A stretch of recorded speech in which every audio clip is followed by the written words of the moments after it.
weekend? Well, a lot of young kids going to run out, and we've had a pretty good off season. Time will tell. Time in the saddle will tell. It's a good opportunity for them. It's a good opportunity for us to know where our squad is at. Obviously missing a load of players, but these young guys are the ones who kind of showed the way last year with when you had that really good winning streak. Yeah, I mean, once again, we like to think that we're planned for the lack of international players, like all of us. This year's a different year. Last year it gave us an opportunity to, to sprout a few young ones, and as you can see, probably we'll carry the most Welsh kids of any region. In actual fact, there's only one of our players that can't play for Wales now, and he's available in 12 months, and he's only 20 years of age. So it'll be interesting to see you young Rugby riders now to see if they actually represent the Ospreys in a fair way. How much an effect do you think the World Cup's going to have on the league? Obviously. Oh, it's our league gets affected more than anyone else because we have countries that have very few teams. There's 4 regions here, 4 in Ireland obviously, and 2 in Scotland, and then the 2 in Italy. So we provide the large contingent for our national bodies. So our competition is probably affected more so than the less diluted ones of the Premiership and the French. So they can sort of share it a little bit. We can't do that. That's the negative side of that. I think the positive side of that, it actually washes the system clean. I think it gives an opportunity for kids that you don't know. I think it gives an opportunity for younger players to come through a little bit quicker. So all systems need to be cleansed at some stage, and on this cycle that we work on, and names that we're not sure of now or haven't heard of now get ample opportunity. So I think you can look at it as a negative. I think it's a positive to the system. All systems need to be washed, and we're fortunate or unfortunate, whichever way you look at it, but I see it as a positive that we can go out there and display kids that you guys wouldn't have heard of. Does it make it a very unpredictable league this season, do you think? No doubt. I mean, there's a lot of sides out there that wouldn't have some of our players, and vice versa. But at the same time, the game changes. This is where we're at the cusp of change. That's what we are. After the World Cup, you watch the scrum will change. They'll have tackle area that'll change. It allows us to be at the forefront of that. Younger groups, we've got a group over there that'll be playing to slightly different rules, I'm sure. We're coming, laws, sorry, and we're coming into a different era with our group. So it actually is a really nice time to be involved, because to be part of a cleansing process, if you like, and to watch the development and the evolution, and to have it in an embryonic state is quite a good time to be. It is unpredictable, it's not clear, but out of it will spawn something really good, there's no doubt about it. Does that make it more difficult to prepare for games like this when you might not know? No, I think sometimes you get to the point where you overrate what you can control. The things that you can control are probably your own teams. So I think I've been in the job a fair while now, and the fact is, the more you spend on your own team doing your own stuff right, the better chance you have of getting the scoreboard on your side. So a noticeable difference in the atmosphere down here, Scott? I know you've shifted some of the egos out of the Are you asking me that, or is that a statement? I'm asking you. Huh? Look, at the end of the day, you got, we've taken the company in a different direction. We're taking the company because it has to. There's commercial realities, there are. If you have a look at what's in front of us, we just did a chart the other day of and colouring red for international duties for the year and white for when they're available to play for the Ospreys, and we probably think there's only 6 or 7 weeks where they're actually available to play in the whole year. Now, that puts a drain on any business. It does. We've got to be smart. We've got to box smart. With the evolution across, across the channel as well, with France being so dominant in paycheck, we've got to be able to have a look, and we've got to make sure we're sustainable. And when you're fronting the wage bill and the salary bill every week, and you're not getting them, it makes it very, very difficult. And on the mandate we want to be here is to be sustainable. We do. We want to be talking purely about rugby. That's what we want to be talking about. We don't want to be talking about everything else. We are a rugby footy team, and that's what we want to be talking about. We want people here that's purely what they're about. With that in mind, Gavin Henson, then, what's the situation with that? Obviously, stories last week you met with him, he said he wants to come back here. The story's pretty clear. We don't talk about players or what we're doing in regard to that, but once again, I only want to be talking about players that we talk about rugby and rugby only. I'm not talking about any other things regarding other interests in life. I'm here to coach a rugby team, that's what I'm here to do. Is he someone you'd be interested in as a rugby player and coming back here? Well, Gavin's a talented kid. There's no doubt about it. I've said that. I've never said anything other than that. Gavin's a talented kid. Where we're taking the business and moved, it may not suit him as well. We're trying to get just a rugby focus. Gavin's got plenty of interest in his life, external to rugby. That aren't our issues. Our issues is to run a very, very competitive rugby team. We've got to get this country talking purely about rugby. We are a rugby nation, and we should be proud of our rugby nation. And we should be talking about rugby and rugby only, and not about what the off-field exploits of people. I'm not interested. I'll talk about that when I see them privately in a bar, but I won't be talking about it with rugby and rugby trade. Looking forward to Friday's match, we've spoken about how the Ospreys are a team in transition. Do you think that Leinster will be in a similar position with a lot of the Irish players away? Yeah, I think so, but I think they've held up pretty good too. When you look at the likes of Masil, Horgan, Fitzgerald, and then I think they've got a nucleus of good young boys there too. I think they're in a fairly similar situation, they are, but they've held on tight with some big names as well. It's a good test, you know. We'll take some young kids in to cover, go against some of those players, so it's a good test for us. We're viewed very much this year as important development for Wales and for us to know exactly where some of our young players fit in the system. Gives them ample time in the saddle, and we're going to find out if they can ride well. And those players you mentioned, the likes of Masil, Horgan, these senior guys who are still around, do you view your players such as Goff, Duncan Jones, will they be filling a similar role for you guys? Well, we'd like to think so. I think it was a hard time for Yanto. It's taken a long time to get back from a horrendous knee injury. The more I talked to the surgeons, the more I realised how deep damage the knee was, you know, and looking forward to him. He's had a good off-season. He's come back, he's hitting targets that he did previously, which is, I think we forget, a big tall man that's taken some while to get back and athletically to where he is, so it's a really good year for him now. We're hoping for a very good year for him. Duncan's been exemplary, he has, and we welcome back JT and Tips, who I think, you know, both have been fantastic for us, great kids, and we welcome them back, and that little maturity will help some of the people behind, because we're quite young behind, and but out of that, we hope that if they lead, they'll follow. We've got good followers behind, so if we can get that right, there'll be a nice blend there. And with some of those players, mentioned Jonathan Thomas and possibly Dan Bigger, they might not be quite the senior guys around the team, but in terms of experience they are. Do you think that they might even have a point to prove, having missed the cut with Wales for the World Cup? No, I don't think they're like that, mate, to be honest. I think this infatuation with the number 10 spot. We've got a kid out there who's 21, 22 or something. He's carrying the can for a pretty big province here for the last couple of years. Gets undue criticism from all quarters for what, being a Welsh kid having a go and trying to lead.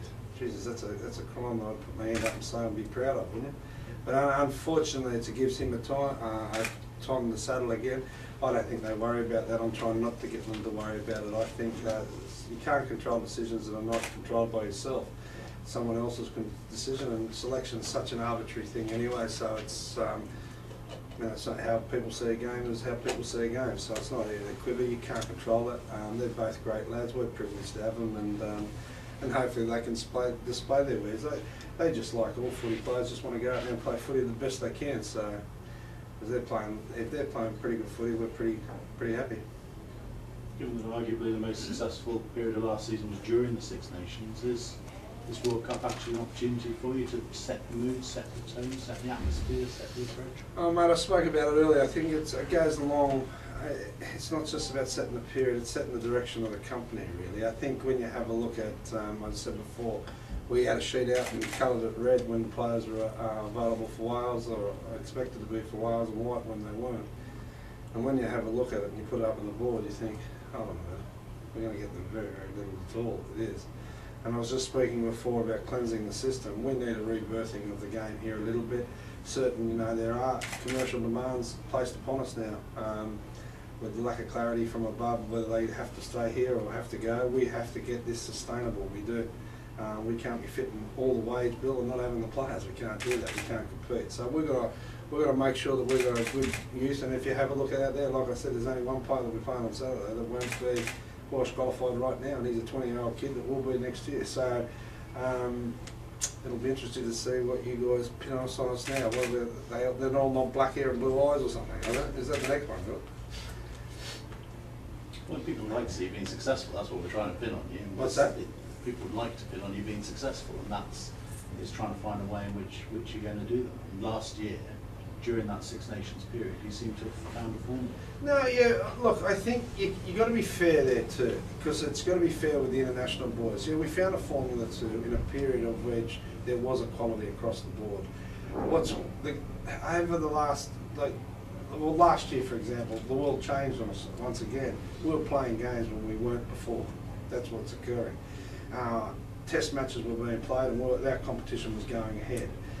We've done a lot of hard work. The amount of coaching that gets done here at different levels, with Bridgend, Swansea, and the regional concept that we have here is arduous from a coaching perspective. The one benefit we're trying to get out of it is synergy between. So when they come up between us and them, is the fact when they come up there is a quick changeover. Last year we extracted some of the good out of that. We did, but to be fair across the board, the opposition we were playing were inhibited it somewhat too because they had international players out in duty as well. So it was somewhat of an equal playing field, and our guys did really, really well. Make no bones about it. I think the rugby they played was great. So it's we can. That was last year. It's up to them to show that they can do that and stand on their own 2 feet. We're confident in some of our boys that they can do that. We're confident in the kids we've got. We're confident in their personalities and their capabilities. So it'll be interesting. Eyes will be glued to it from our perspective because we're hoping for big things from a few of the boys, and hopefully it's their time in the sun. And I think it's really important that we view this period, this 4-year cycle, as a period that we cleanse this for the good of the nation as well. I think to uncover 2 or 3 players that weren't in the system is a good thing. We need that. We need it as a nation. Do you feel those guys can become the new kind of superstars of Welsh rugby now? Superstars, it's amazing. Here we are, we're not talking about rugby, are we? We're not talking about superstars. Oh, yeah, you know what I mean? We're talking about, now can you please say that superstars to me is like something in Hollywood again, okay? Let's talk about, will they be good international rugby players? Will they become the main men of the Welsh international team then? Rugby players? Rugby they players. all have the talent to do so, they have. Some of these kids have, but I'm sure the Scarlets have got kids like that, and I'm sure Dragons and the Blues have got the same. You can't guarantee that. What you got to do, as I keep saying to these kids here, there is a door ajar. They determine whether it opens. That's what it does, and then you get an opportunity, and there is a door ajar. It either closes or it opens, but what controls it is them. And are they good enough athletically? Yes, they are. Can they compete at certain stages? Yes, they can. But what separates a very, very good provincial player to an extreme test player, the Dan Carters, the Richie McCaws, the Quade Coopers and the like, are things that they actually believe, and they can stand up there and say, this is the stage I belong in. This is where I need to apply my trade, and this is where I'll do really well. Now, some of our guys have got those gifts to do that, but it's up to them. That door's ajar. Push it open, boys. That's what we'll go. Mentioned Ian Evans and big season for him. Are there any other players that we should be looking out for? Look, I think Llandarcy's great for us. I mean, when I say that's a good opportunity, as I was saying before, I think we forgot how bad the injury was. We forgot how it impinged his athletic ability, of which a guy that size is relying on. But when you look at how where he is now physically, he's back. He's back to where he was, and his test results are saying that, which is great news for him. And it's great news that we'll start to hopefully reap the reward to that. That would be good. I think it's a really good, big year for Tips. I think Tips made outstanding strides last year. We've got a huge regard for Justin. He represents all the things that we really like. He's quiet, he's diligent, he's professional, and he talks just about rugby, and he does his talking on the pitch, and we really like that qualities about him. And I think he come, you know, he usurped Marty last year, and I think that's a great achievement in itself. We didn't want to make it easy for him. We wanted him to have to work and take the jersey off a quality rugby player and a quality person. And to do that was a great achievement. It really was. And so it's a really good time for him. We've got a huge regard for him. I think Reece Webb, it's his time in the saddle too now. He doesn't have the spectre of Philsy sitting next to him now, and he did wonderfully well last year in that period. He showed glimpses last year that just showed that, you know, how he's developed as a rugby player. When I first got here, I saw a fat little guy that made me look slim playing, and I'm thinking, hey, that's a 9, you can forget it. And I see him now walking, and the way he's handling himself, there's great growth in the guy, just not only as a rugby player but as a person. And I think that bears, you know, that bodes well for his career. I think Becky's done as well, and it's a good chance for Becky. I think Becky developed last year. Has trained superb. So I think there's a mix, and then you balance it off with the Duncans and the Fussels and the Bigs, and I think you know, it's a good opportunity and a good blend, and it's been pleasant out there to coach. And there's no fake tans. No. You mentioned Burke, you'll go up against Ruddock on the weekend as well. A bit of a battle there between the two young guys who've come up through here. Yeah, but I'll be playing 6 or 7, I'm sure. I don't think Reece is a 7, but he'll play in the back row. Yeah, you know, I don't think they look at it like that. I don't think it gets too personal. The game's getting a bit quick for all that sort of stuff, but it is. It bears testament to the development in this region. They seem to spawn a few things in certain positions, back rows and front rowers. They seem to come out of the woodwork in this area, and that's a good thing. And it's a good thing for Welsh rugby. Are there any other names? Any other young kids? I thought we covered them all off. No, you did, but any that, you know, they're mostly people that we sort of expect to come through, and quite rightly you named them. Is there anyone that actually you'd surprise us by saying, I'm Look, we've got a couple of issues. Look, we thought by now we'd be talking about a couple of front rowers, but because we've got a couple in the system, but unfortunately they've been injured pre-season, so you know, we're going a bit light there with a couple of them. But we'd be looking at them. I think Hanno Dirkson's a kid that you can look at. He's only, you know, 9 or 20 or something, and I brought him over when I was from America as a South African born kid, but there's something about that kid. There's no doubt. But I think in the group, I think the same old faces will be there. I think the same usual suspects. I think you'll see the team with the usual suspects, and it gives ample opportunity. But underneath that, the beauty of it, I think, is the kids that are putting pressure on them. I like where Tom Isaacs is at the moment. I think Tom Isaacs is a very versatile young player, and he will put pressure, and he'll put pressure going up because he can play so many positions. And I like kids that can play a few positions. And so, look, in the wash-up, we'll see. We'll see what's about. And like I said, it's these are exciting times for coaches because, you know, it's a bit like going in a cookie jar. You're not really sure what you're going to get there. You know?